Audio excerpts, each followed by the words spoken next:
मनुष्य का सबसे बड़ा मित्र भी मन है और सबसे बड़ा शत्रु भी। यह इस बात पर निर्भर करता है कि हम अपने मन पर कितना नियंत्रण रखते हैं। मन चंचल होता है, हर पल नई इच्छाएं, विचार और भावनाएं लाता है, कभी खुश, कभी उदास, कभी गुस्से में। यही मन का स्वभाव है। लेकिन यदि हम इसे समझ लें और सही दिशा में लगाएं, तो यही मन हमें ऊंचाइयों तक पहुंचा सकता है।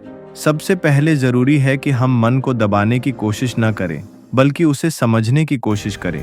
जब मन किसी बात पर भटकता है, तो खुद से यह पूछो, मेरा मन ऐसा क्यों सोच रहा है? जब हम अपने विचारों को देखने लगते हैं, तो धीरे धीरे उन पर नियंत्रण आने लगता है। मन को काबू में करने का सबसे प्रभावी तरीका है ध्यान, मेडिटेशन। हर दिन कुछ समय शांत बैठो, आंखें बंद करो और अपनी सांसों पर ध्यान दो। मन बार बार भटकेगा, पर तुम्हें बस धीरे से उसे वापस सांसों की ओर लाना है। यह अभ्यास धीरे धीरे मन को स्थिर करता है।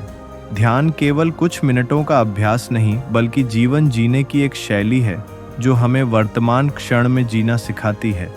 सकारात्मक सोच और नियमित दिनचर्या भी मन को नियंत्रित करने में बड़ी भूमिका निभाती है। सुबह जल्दी उठना, अच्छा संगीत सुनना, प्रेरणादायक किताबें पढ़ना और अपने लक्ष्यों की दिशा में काम करना, ये सभी चीजें मन को स्थिर और उद्देश्यपूर्ण बनाती हैं।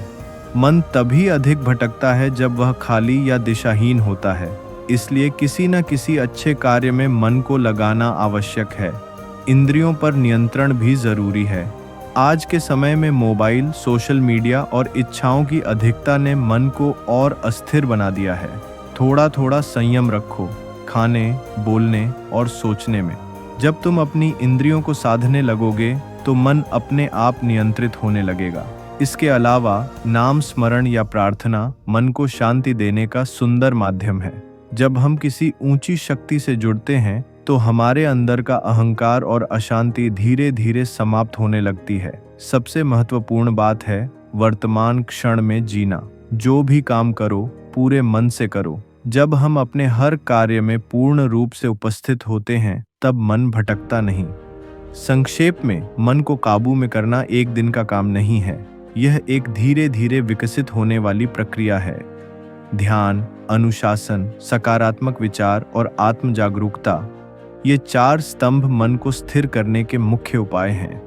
अगर इंसान अपने मन को जीत ले, तो दुनिया की कोई शक्ति उसे रोक नहीं सकती, क्योंकि जिसने मन पर विजय पा ली, उसने जीवन पर विजय पा ली।